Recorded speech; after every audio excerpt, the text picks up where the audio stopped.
अस्सलाम वालेकुम। सिरात मुस्तकीम चैनल में खुश आमदीद। आज 2 नवंबर 2018 है। मैं आपसे शेयर कर रहा हूँ सऊदी अरब से मुतल्लिक ताज़ा तरीन ख़बरें। दोस्तों, रोज़ाना की बुनियाद पर सऊदी अरब से मुतल्लिक ताज़ा तरीन ख़बरें और दीगर अहम तरीन मालूमात आपको मेरे इस चैनल पर मिलेंगी। प्लीज़ मेरा चैनल सिरात मुस्तकीम सब्सक्राइब कर लें, बेल बटन लाजमी प्रेस कर लेगा ताकि जैसे ही मैं कोई वीडियो अपलोड करूँगा फ़ौरी तौर पर आपको मिल सके।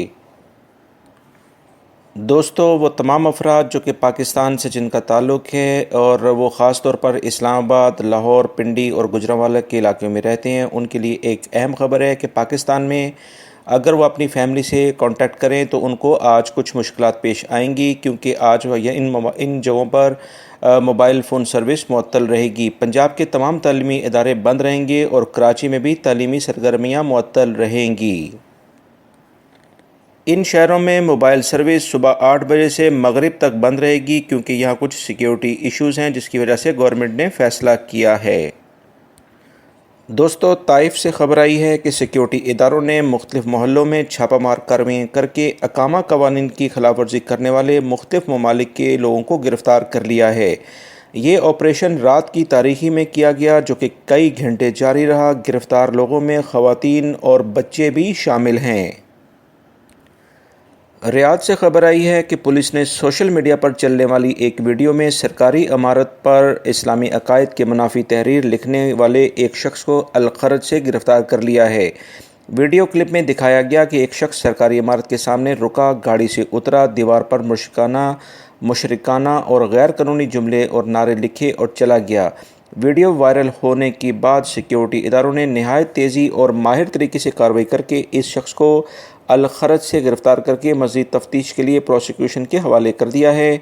इस शख्स की शहरियत, उम्र और इस हरकत की वजह फ़िलहाल सामने नहीं आई है।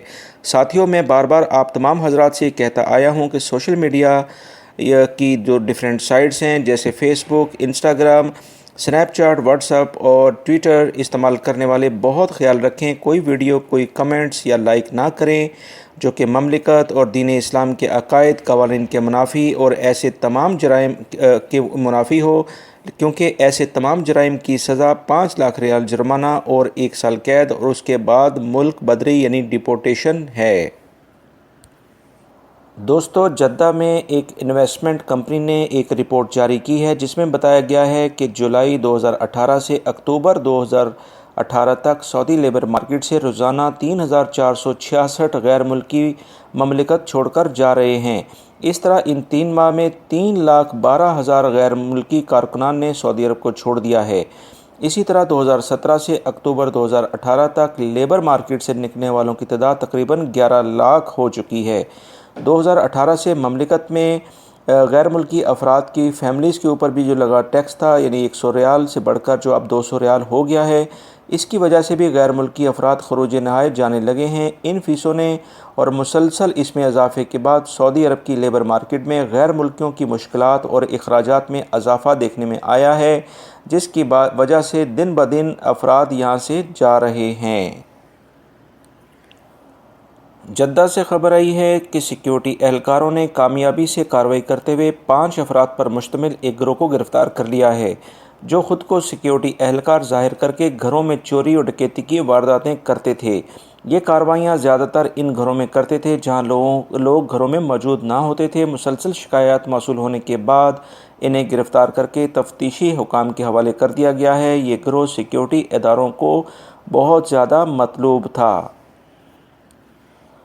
दोस्तों, सऊदी वज़ारत तिजारत ने वाज़िया किया है कि सऊदी अरब में किसी भी गैर मुल्की कंपनी को ऑनलाइन बिज़नेस की इजाज़त नहीं है। लिहाजा आप हज़रात के पास भी अगर कोई भी ऐसी कंपनी कॉल करती है जो कि ऑनलाइन बिज़नेस की बात करे तो वो आप समझ लें कि वो गैर कानूनी है। उन्होंने सऊदी वज़ारत तिजारत के तर्जुमान ने मज़ीद कहा है कि अगले 2 माह के अंदर उम्मीद है कि ममलिकत में ऑनलाइन कारोबार को फ़रोग़ देने की कोशिश की जाएगी। इस सिलसिले में काबीना ने ई बिज़नेस कौंसल डिजिटल तब्दीली कमेटी भी तश्कील दे रखी है। इस कमेटी के सरबराह मिनिस्ट्री ऑफ इंफॉर्मेशन होंगे। इसके अलावा विज़न 2030 के तहत कारोबार के लिए 12 प्रोग्राम मंजूर हुए हैं। इनमें से कुछ 3 सालों और कुछ 5 सालों में मुकम्मल होंगे। اس میں انہوں نے مزید بتایا کہ جو لوگ مملکت میں سرمایہ کاری کی خواہش مند ہیں وہ بحر احمر کے سیاحتی منصوبوں میں سرمایہ کاری کر کے فائدہ اٹھا سکتے ہیں۔ جیسے ابھی آپ جانتے ہیں کہ نیوم کا منصوبہ بحر احمر کے ہی سیاحتی منصوبوں میں شامل ہے۔ دوستو، ریاض میٹرو اسٹیشن کا کام بہت تیزی سے نپٹایا جا رہا ہے۔ میٹرو اسٹیشن پر لفٹوں اور الیکٹرک سٹیئرز یعنی ان کی سیڑھیاں جو ہیں الیکٹریکل سے چلتی ہیں، ان کی تنصیب شروع کر دی گئی ہے۔ King Abdulaziz public transport project انتظامیہ کا کہنا ہے کہ ریاض شہر میں میٹرو کے تمام اسٹیشن جو کہ 954 ان کے اوپر الیکٹریکل سٹیئرز اور 600 لفٹیں بہت جلد لگائی جا رہی ہیں۔ آنے والے کچھ ہی دنوں میں یہ میٹرو اسٹیشنز باقاعدہ کام شروع کر دیں گے۔ سعودی وزارت تجارت نے مکہ المکرمہ میں غیر معیاری الیکٹرانک آلات اور پلاسٹک مصنوعات فروخت کرنے والے ایک ادارے کو جعل سازی کی تشہیر اور اخبارات میں اس کی تشہیر کرا دی ہے تاکہ یہ لوگوں کے لیے عبرت کا نشان بن جائے، کیونکہ جعل سازی کرنا مملکت میں کسی صورت میں بھی قابل برداشت نہیں ہے۔ یہ ادارہ غیر معیاری مصنوعات معیاری اور برانڈ کہہ کر فروخت کرتا تھا۔ فوجداری عدالت کا کہنا ہے کہ اس ادارے نے اپنے صارفین کو دھوکہ دیا ہے، ان کو گمراہ کیا ہے۔ لوگوں کی جان و مال سے کھیلنا اور اس کی کاروبار ایسے افراد کے لیے سعودی عرب میں کاروبار کرنا کسی صورت میں بھی قانونی حیثیت نہیں رکھتا ہے اور ایسے کاروبار کو سیل کر کے سخت جرمانہ عائد کر دیا گیا ہے۔ مدینہ منورہ میں جمعرات کے روز ہونے والی موسلا دھار بارش سے نشیبی علاقوں میں سیلاب آ گیا۔ وادی عقیق میں سیلابی ریلا مدینہ منورہ شہر کے اطراف تک پھیل گیا۔ محکمہ شہری دفاع نے احتیاطی تدابیر کے طور پر مسجد میقات اور شارع الحجرہ بند کر دی ہے۔ اس کے علاوہ مکہ المکرمہ سے بھی خبر آئی ہے کہ ایک 50 سالہ انڈونیشی شخص مسجد الحرام میں عمرہ اور عشاء کی نماز سے فارغ ہوتے ہی گیٹ نمبر 74 کے قریب زائرین کے سامنے انتقال کر گیا ہے۔ انا للہ و انا الیہ راجعون۔ اس کی وفات کا منظر دیکھتے ہی اللہ اکبر کی صدائیں بلند ہونے لگیں۔ یہ شخص ایک گروپ کے ساتھ عمرے کی سعادت نصیب کرنے آئے تھے اور ادائیگی کے فوراً بعد ہی اپنے خالق حقیقی سے جا ملا۔ اس ہفتے یہ دوسرا واقعہ رونما ہوا ہے۔ دوستو، یہ تھیں آج کی تازہ ترین خبریں جو کہ میں نے آپ سے شیئر کی ہیں۔ امید کرتا ہوں میری اس ویڈیو کو آپ لائک ضرور کرے گا اور اس کو اپنے دوسرے دوستوں سے بھی شیئر کرے گا۔ روزانہ کی بنیاد پر سعودی عرب سے متعلق تازہ ترین خبریں اور دیگر اہم ترین معلومات جو کہ غیر ملکی افراد کے لیے بہت زیادہ فائدہ مند ہوتی ہیں وہ میرے چینل پر آپ کو ملیں گی، تاکہ غیر ملکی افراد لا علمی کی وجہ سے کوئی نقصان نہ اٹھا لیں۔ دوستو، میرے چینل کو سبسکرائب لازمی کر لے گا۔ اپنا بہت سارا خیال رکھیے گا۔ السلام علیکم۔